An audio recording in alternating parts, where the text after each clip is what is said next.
भाष्य भूमि का सृष्टि विद्या विषय 18वां मंत्र हम देख रहे थे। वेदा हमेतम पुरुषम महंतम आदित्य वर्णम तमसः परस्तात् तमेव विदित्वाति मृत्युमेति नान्य पंथा विद्यते अयनाय। भाष्य स्वामी दयानंद कर रहे हैं। किम विदित्वा त्वं ज्ञानी भवसि इति पृच्छते। करें किसको जानकर, क्या जानकर तुम ज्ञानी होते हो, ऐसा पूछा गया है इस मंत्र में। और उत्तर दिया है, एक विशेष उत्तर यहां आ रहा है कि वास्तव में ज्ञानी कौन है, विद्वान कौन है। तद उत्तरम आह, उसका उत्तर देते हैं, यतः पूर्वोक्त लक्षण विशिष्टम सर्वेभ्यो महंतम वृद्धतमम आदित्यवर्णम स्वप्रकाश विज्ञान स्वरूपम। तद उत्तरम है, इसका उत्तर दिया, यतः पूर्वोक्त लक्षण विशिष्टम। पीछे भी बहुत सारे परमेश्वर के गुणों को कहा गया है, वो सारे गुण लेकर के, और इसमें कहा सर्वेभ्यो महंतम, सबसे जो महान है, और महान को खोला वृद्धतमम, सबसे वृद्ध है, आदित्य वर्णम, आदित्य वर्ण को खोले, स्वप्रकाश विज्ञान स्वरूपम, अपने प्रकाश विज्ञान से युक्त, तमसः अज्ञान अविद्या अंधकारात् परस्तात् पृथक वर्तमानम परमेश्वरम पुरुषम अहम वेद जानामि अतः अहम ज्ञानी अस्मि इति निश्चयः। ज्ञानी कह दिया इन्होंने। कह रहे हैं कि जो तमसः अज्ञान अंधकार अविद्या से दूर है, पृथक है, ऐसे परमेश्वर को, पुरुषम, ऐसे पुरुष परमेश्वर को अहम वेद, जानता हूं, जानामि, अतः हम, इसलिए मैं ज्ञानी हूं। पूछा आप ज्ञानी कैसे हैं, तो ज्ञानी होने का एक प्रमाण दिया कि ऐसे ऐसे ईश्वर को मैं जानता हूं, इसलिए मैं अपने आप को ज्ञानी कह सकता हूं। गुरुकुलों में पढ़ करके भी ज्ञानी हो जाते हैं, गुरुकुल वाले, विद्यालय वाले, दूसरी जगह अपने आप को बड़ा ज्ञानी कहते हैं। बोलते ही वो एकदम शंकाएं रखना शुरू करते हैं।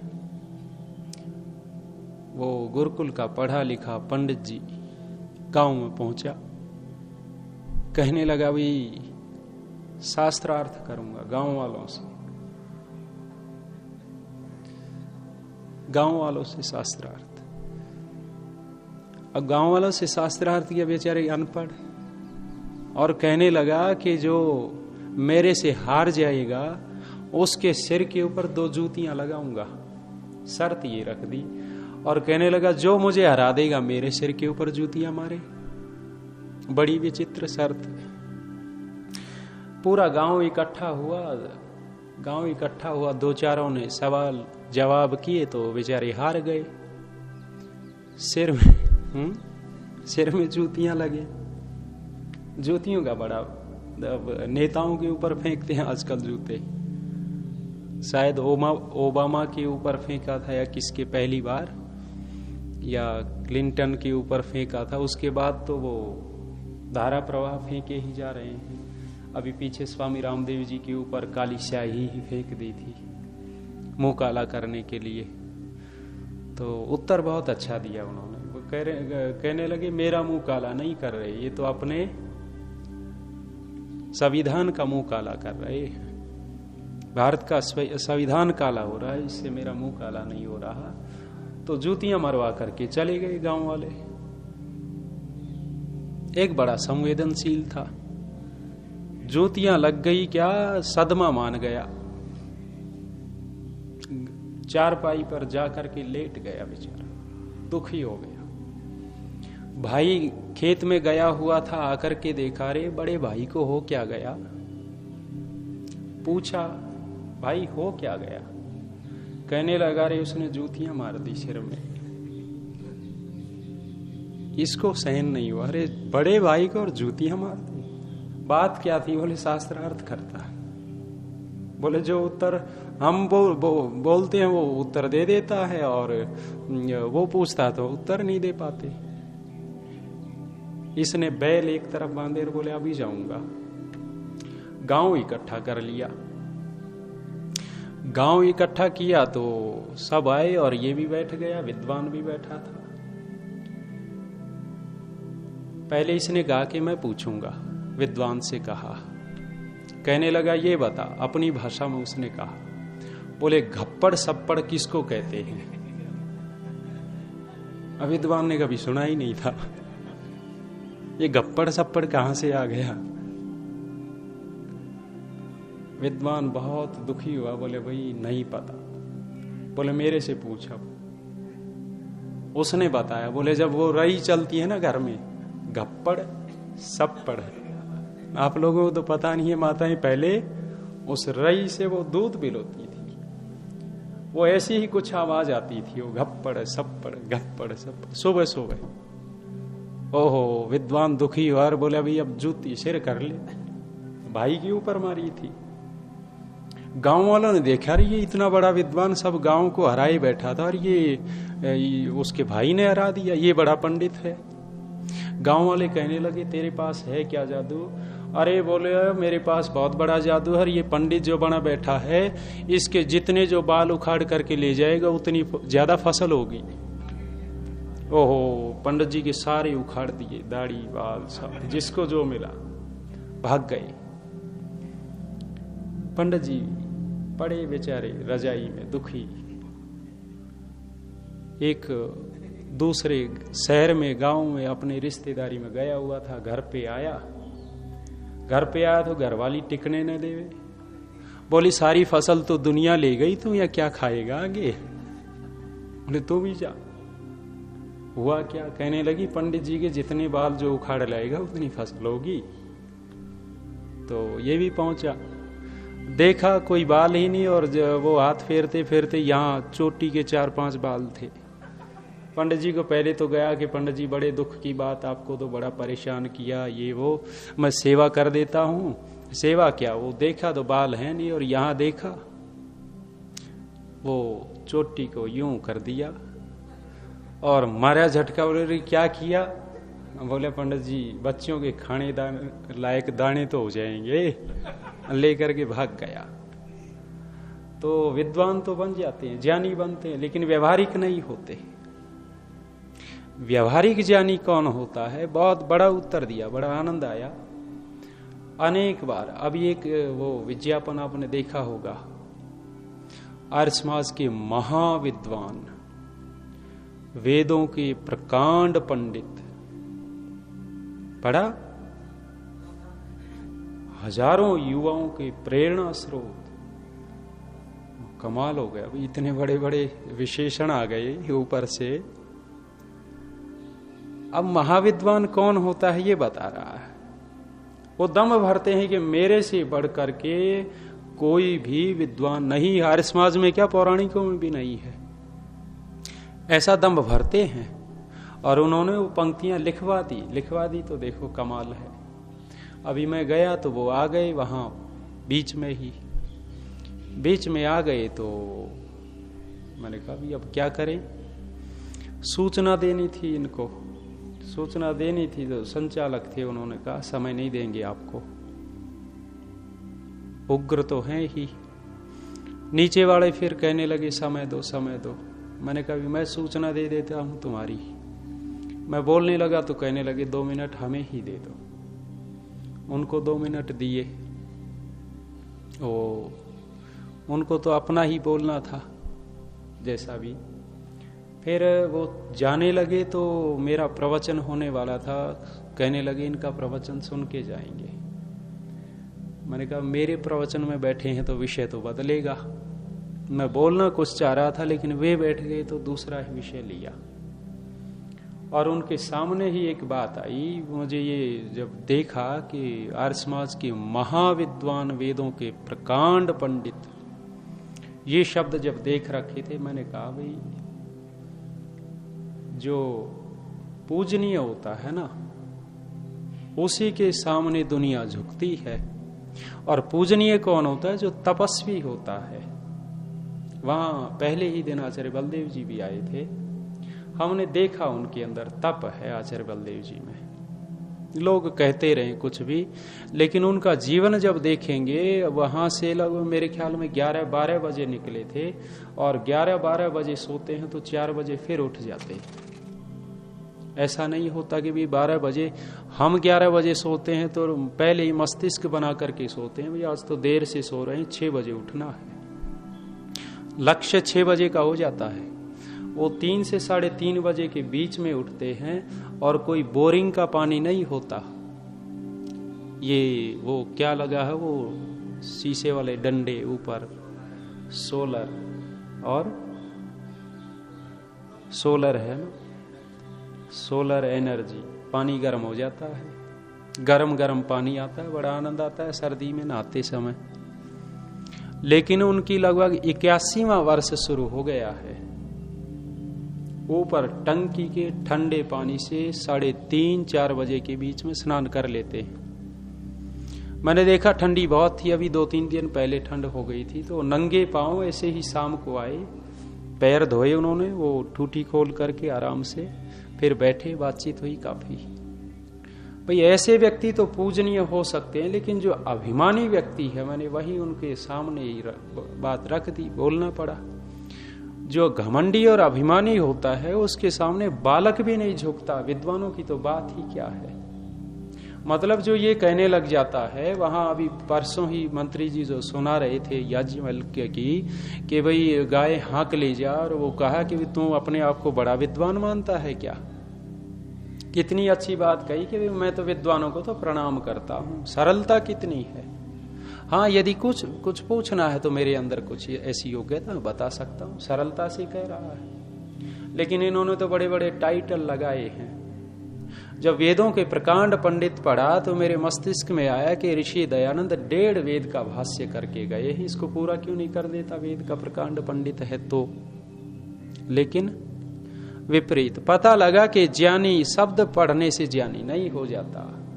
ज्ञानी ये है, करें कि ज्ञानी कौन होता है, किसको जान करके ज्ञानी विद्वान होता है, तो ऐसा जो परमेश्वर है उसको जान करके ज्ञानी होता है। और वो मंत्र 3 पदानि निहिता गुहास्य यस्तानि वेदः सह पितुः पिता सत्। वहां भी पिताओं का पिता, और ऋषि दयानंद क्या लिखते हैं, विद्वानों का भी विद्वान है। जो परमेश्वर को जानता है वही वास्तव में विद्वान है, वही ज्ञानी है। बाकी तो बाहर बाहर, ऊपर ऊपर, छिछले।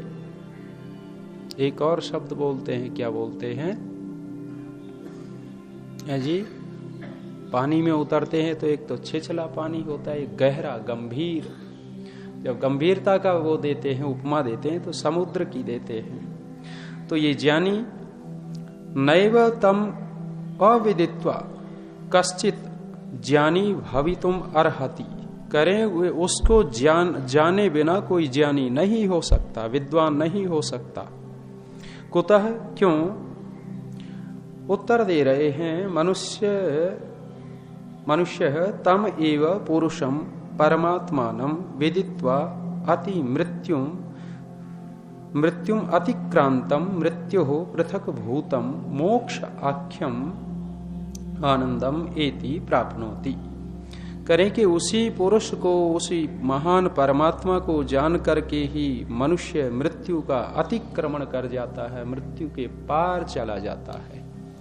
एक और मंत्र ऐसा ही आता है, वो क्या है, त्र्यंबकम यजामहे सुगंधिम पुष्टिवर्धनम मृत्युर्मोक्षीय मामृतात्। वहां भी मृत्यु के बंधन से छुटने की बात कही। अकामो धीरो अमृतः स्वयंभो रसेन तृप्तः कुतश्च नो तमेव विदित्वा है जी न विभाय मृत्यु ऐसा ही कुछ है ना। न विभाय मृत्यु, ओहो, कह रहे हैं कि उसको जान करके मृत्यु से भय नहीं लगता। सारा का सारा जो भय लग रहा है ना हमें, उस भय के पीछे कुछ भी नहीं है, मृत्यु दिखती है हमें। कोई भी होता है जब चलते हैं तो सांप सांप, अरे सांप बैठा कह करके देखो, सांप न हो उछल के पड़ेंगे। क्यों पड़ेंगे? डर, भय, मृत्यु का भय।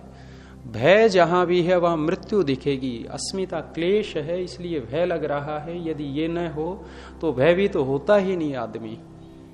लाला जी की दुकान में सांप घुस गया, सांप घुसा तो लाला जी चिल्ला रहे, अरे सांप घुस गया, माथे में हाथ मारे, सांप घुस गया। जाट जी लठ लेकर के आ गए, अंदर घुस गए, बोले देखा कहां है, देखता हूं। जाट जी अंदर घुसे थे तो लाला जी ने बाहर से दरवाजा बंद कर दिया और बड़ा खुश हो रहा, नाच रहा। अब तो लोगों ने कहा, लाला जी हो क्या गया? अभी तो रो रहे थे, अब हंस रहे हो? बोले दो दुश्मन घुसे हुए हैं दुकान में, एक तो मरेगा ही। माने जाट जी को भी वो दुश्मन माने बैठा था और सांप तो दुश्मन था ही। बोला एक तो मरेगा ही। भयभीत तो होता है व्यक्ति शत्रुओं से, सांप, व्याघ्र जो भी होता है। बहुत वहां हवन करवा रहा था मैं, यही भार्गव जी के, सुधीर भार्गव के घर बैठा था। ऊपर से गिलहरी गिर गई पट्ट से, उछल करके मेरे यहां आ गई। मैं तो बिदक गया वही। ओह, देख रहे महाराज हवन करवा, प्रवचन दे रहा है, यही डरा हुआ है। अचानक भयभीत तो हो जाता है व्यक्ति। वो गिलहरी आई तो एकदम वो ऐसा पता क्या आ गया। अभी आप किसी और ध्यान में हो, वो सुबह कमंडलू गिर गया इनसे भट्ट से, उपाचार्य जी उछल के पड़े। फिर कह रहे कि जब अचानक कोई ऐसा होता ना, डर लगता ही है, हो जाता है व्यक्ति, ध्यान कहीं और हो। तो ये भय ही है और मानसिकता ऐसी बन जाती है व्यक्ति की, इस भय में चाहे न हो तो भी मर जाता है। कल देख रहा था मैं, वो बालक ने कहा, एक छोटे बच्चे को, बोले तू डरपोक है। बोले मैं डरपोक नहीं हूं। बोले तू डरपोक है, पक्का डरपोक है। बोले नहीं हूं डरपोक। बोले सिद्ध करके दिखा। कहने लगा 3 नींबू हम वहां शमशान में रखेंगे, रात के 12 बजे यदि तू तीनों नींबू को ले आया तो हम मान लेंगे तो डरपोक नहीं है। शमशान में वैसे ही भय लगता है, कोई जाता ही नहीं। कोई हो तो तब भी, कुछ हो ना जाना तो होता नहीं, लेकिन भय अपने आप बन जाता है। बच्चों ने 3 नींबू रखे, ये रात में निकला, धीरे धीरे वो नींबू उठाए, अचानक आग सी जल गई। कोई चिता होगी तो वो आग दबी पड़ी होगी, वो जल गई तो उसको भय लगा तो वो पीछे से वो उसका कुर्ता जो था एक ठूंठ में उलझ गया, लकड़ी टहनी टूटी हुई थी उसमें फंस गया। अभी इसने देखा कि मेरे तो पकड़ लिया किसी ने, हिल ही नहीं रहा और इतना भयभीत हो गया कि वहीं के वहीं चले जाते हैं, ऐसे मर जाते हैं भयभीत होकर के।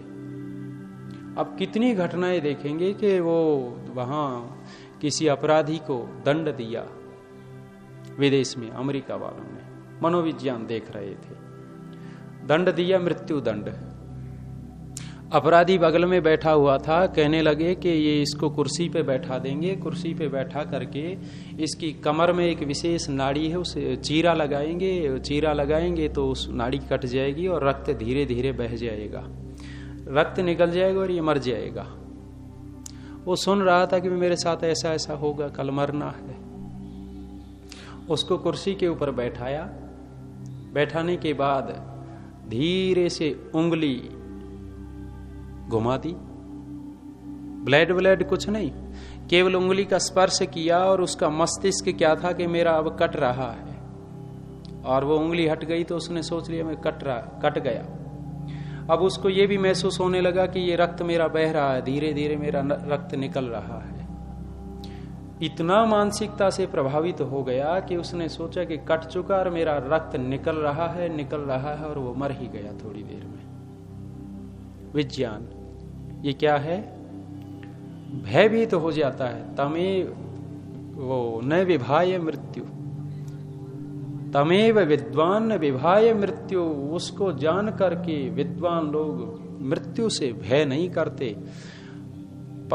संस्कार विधि में संन्यास आश्रम में ऋषि ने श्लोक दिया। श्लोक का भाव ये है कि सन्यासी मृत्यु की बाट देखे, इंतजार करे। कैसा इंतजार करे? जैसे नौकर अपने मालिक की आज्ञा का इंतजार करता है कि मेरे को अब काम बतावे, ऐसे लिखा कि सन्यासी मृत्यु का भी ऐसे इंतजार करे कि कब आएगी। कितनी ऊंची स्थिति होगी। संकेत क्या मिलता है? वो मृत्यु से डर नहीं रहा, भयभीत नहीं है। मृत्यु से क्रांतिकारी भी नहीं डरे, लेकिन इनका दूसरा कारण था। और जो विद्वान होते हैं, जो परमेश्वर को जान लेते हैं, उनका दूसरा कारण होता है। ये यहाँ भावुकता होती है क्रांतिकारी इत्यादियों में, और वहां विवेक होता है। तो यहाँ कह रहे हैं कि वो उस परमेश्वर को जान करके मृत्यु का अतिक्रमण कर देता है, इसलिए वो ज्ञानी होता है। एव कारात, क्या है ये? कारात है आपके में, क्या है? वही एवं एव कारात तम ईश्वरम विहाय नैव कस्यचित अन्यस्य लेश मात्रमपि उपासना केनचित कदाचित कार्या इति गम्यते। इससे पता क्या लगा कि उस ईश्वर को छोड़ करके कभी भी किसी भी लेश मात्र भी दूसरे की उपासना नहीं करनी चाहिए। उपासना करे, निकटता करे तो केवल और केवल परमेश्वर की करे। स्वामी सत्यपति जी सुनाया करते थे, कहते थे कि यदि हम परमेश्वर का ध्यान कर रहे हैं, संध्या कर रहे हैं, और विचार आ गया माँ का, विचार आ गया दादी का, और दादी को विचार आया पोते का, ओह किसकी उपासना चल रही है? उपासना तो किसी और की चल रही है, आंख जरूर बंद कर किए है। हमारे आचार्य सत्यवान जी पिछले 2 वर्ष पहले यहीं थे। उनके पिताजी दलवीर जी बड़े तगड़े मोटे, वहां शिविर लगा हुआ था सुंदरपुर गुरुकुल में, तो स्वामी जी आए हुए थे। स्वामी जी ने प्रैक्टिकल करवाया, मन के ऊपर चल रहा था। बोले देखो, मन को देखो कि किसकी उपासना चलती है। आंख बंद करवा दी सबकी, किसको क्या क्या दिखता है। सबसे पूछ रहे थे। स्वामी जी ने पूछा कि दलवीर जी क्या दिखा? कहने लगे स्वामी जी महाराज मुझे तो हलवा दिखा। मोटे हैं, खूब खाते हैं। कहने लगे मुझे तो हलवा दिख रहा था। तो अब ये किसकी उपासना चल रही है? यहां कह रहे हैं कि परमेश्वर को छोड़ करके कोई उपासना नहीं है, उसी की उपासना करनी चाहिए, और उससे ही मृत्यु को तैरता है आदमी। हाँ, एवकार, ठीक है। इति वचनात्, इस वचन से वो ज्ञानी है।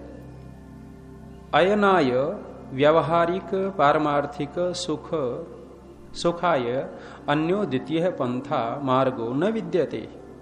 इसको छोड़ करके माने पारमार्थिक और व्यावहारिक जो सुख मिलता है, उस सुख का दूसरा मार्ग नहीं है। माने इन दोनों सुखों को देने वाला परमात्मा ही है, कोई दूसरा इन दोनों सुखों को नहीं दे सकता।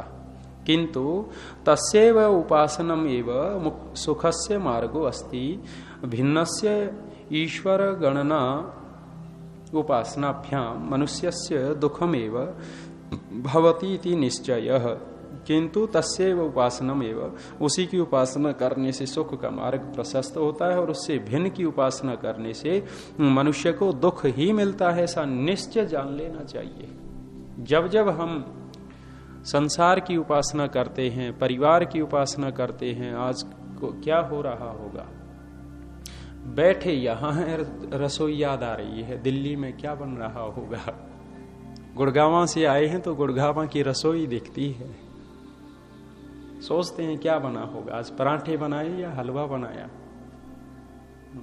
खिचड़ी बनाई, वो दिखता है। तो उपासना ईश्वर की नहीं है। आश्रमों में जाकर के देखा है हमने, अतः कारणात ऐसा एव पुरुष सर्वैः उपासनीय इति सिद्धांत है। इस कारण से यही पुरुष ही उपासना करने योग्य है सब मनुष्यों के द्वारा, ये सिद्धांत निकल करके आया। चलिए, ये समय जल्दी हो गया, आज 20 मिनट ज्यादा हो गए।